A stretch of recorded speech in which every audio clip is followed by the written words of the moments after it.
Subscribe करू और ई घंटी जे देखाइया तकरा टिपनाइ नहीं बिसरबै। नमस्कार। आइ हम तेसर दिनक कथा कहब। एहिमे पृथ्वीक जन्म और समुद्र मंथन होइ छै। तऽ आउ सुनू तेसर दिनक कथा। ब्रह्मा विष्णु आ आनो देवता सब एक दिन सभा कए विचार कयलनि जे संसारमे पाप ततेक पसरि गेल अछि जे पृथ्वी भागि कऽ पाताल चल गेल छथि। हुनका कोनो तरहेँ ऊपर आनब चाही, तखनहि संसार बसि सकैत अछि। सब मिलि पाताल गेला आ पृथ्वीसँ प्रार्थना कयल ऊपर अयबाक लेल। पृथ्वी कहलथिन, लोक हमरा ऊपर रहैत अछि आ हमरे ऊपर मलमूत्र त्याग करैत अछि। एहिसँ हमर अपमान होइत अछि जे हमरा सहन नहि होइत अछि। देवता लोकनि कहलखिन, अहाँ एकर चिन्ता नहि करू। जे अहाँक ऊपर मलमूत्र त्याग करत आ ओकरा देखि लेत, तकरा स्वयं ओकर पाप होइतै। जे अहाँसँ बिना क्षमा मंगने अहाँक ऊपर पैर रोपत, सेहो पापक भागी होयत। देवता लोकनि अनुनय विनय पर जखन पृथ्वी ऊपर एली तखन डगमगाइत छलीह। तखन विष्णु काछुक रूप धारण कए अपन पीठ पर हुनका राखि लेलनि। आब सुनू समुद्र मंथन। देवता लोकनि सुमेरु पर्वत पर समुद्र मंथनक विचार विमर्श लेल एकत्र भेलाह। विष्णुक विचार भेल जे ई कार्य देवता दानव सब मिलि कऽ करथि। हुनके विचारसँ वासुकी नाग बजाओल गेला। ओ मंदराचल पर्वतमे अपन देहके लपटाइ ओकरा उखाड़ि समुद्रक कात लए आनलाह। ओ समुद्र मंथनसँ प्राप्त अमृतमे हिस्सा भेटबाक लोभे मंथनक कष्ट सहबाक लेल प्रस्तुत भेलाह। आब प्रश्न उठल जे एतेक भारी मंदार यदि समुद्रमे खसाओल जाइत तऽ ओ डूबि जाइत।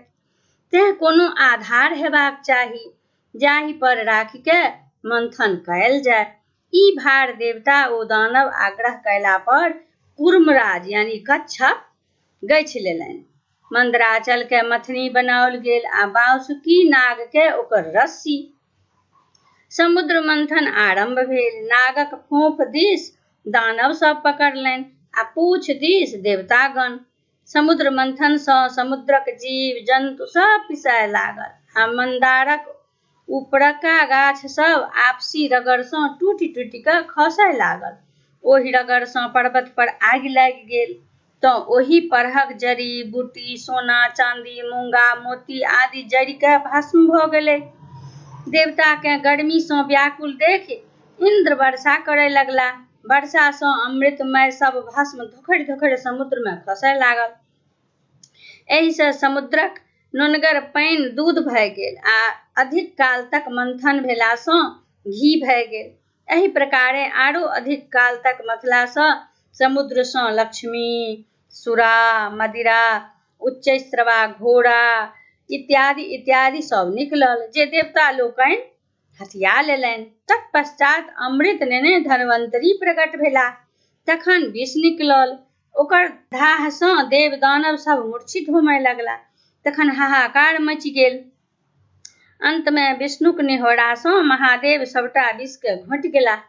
ओहो शीघ्रहि बेहोश भए गेलाह। तखन गौरीक निहोरा मिनती पर विषहाराक संग बहुत रास साँप, बिरहनी, चुट्टी आदि जा कऽ महादेवक शरीरसँ विष निकाललक। अंतमे महादेवक अनुरोध पर कंठमे कनेक विष छोड़ि देलक, जाहिसँ हुनक कंठ कारी भए गेल। तहिएसँ ओ नीलकंठ कहाबय लगलाह। अमृत लेल देवता आ दानवमे झगड़ा होमय लागल। दानव सभक कहब छल जे समुद्रसँ बहरायल सब वस्तु तँ देवता सब लइए लेलनि, किन्तु जाहि अमृत लेल हमसभ एतेक परिश्रम कयलहुँ ताहिमे हमरो सबके हिस्सा भेटबाक चाही। देवता सबके ई डर छल जे बिना अमृत पीनहि दानव सब बहुत बलिष्ठ छल आ कईक बेर देवता सबके परास्त कऽ स्वर्गसँ भगा देने छल। यदि ओ सब अमृत पीबि लेत तखन अमर भऽ जायत आ सदिखन हुनका सबके दबौने रहत। ई सोचि भगवान विष्णु मोहिनीक रूप धारण कए दानव सबके मोहबाक लेल हुनका सभक आगू ठाढ़ भऽ गेलाह।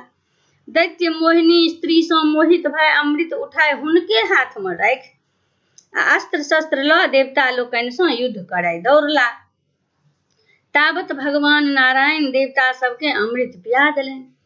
देवते लोकनिक रूप धरि राहु नामक दैत्य सेहो अमृत पीबय लागल, किंतु चंद्रमा आ सूर्य ओकरा चिन्ह गेला आ भगवान विष्णुके कहि देलखिन। जाबत ओकरा कंठमे अमृत जाय ताबत विष्णु अपन चक्रसँ ओकर गर्दनि काटि देलनि। अमृतक स्पर्श भेलाक कारणे ओ मरि नहि सकल, किंतु दुई भागमे विभक्त भए गेल। मुंड भेलै राहु आ धड़ भेलै केतु कहौलक। ताहिसँ ओ सूर्य आ चंद्रमाक शत्रु भए गेल। तेँ एखनहु धरि ओ कहियो कहियो अमावस्यामे सूर्यके आ पूर्णिमामे चंद्रमाके गिर लैत अछि, जाहिसँ सूर्य ग्रहण आ चंद्र ग्रहण होइत अछि। जे ओकर धड़ कटल छै तेँ सूर्य चंद्रमा फेर बाहर भऽ जाइत छथि।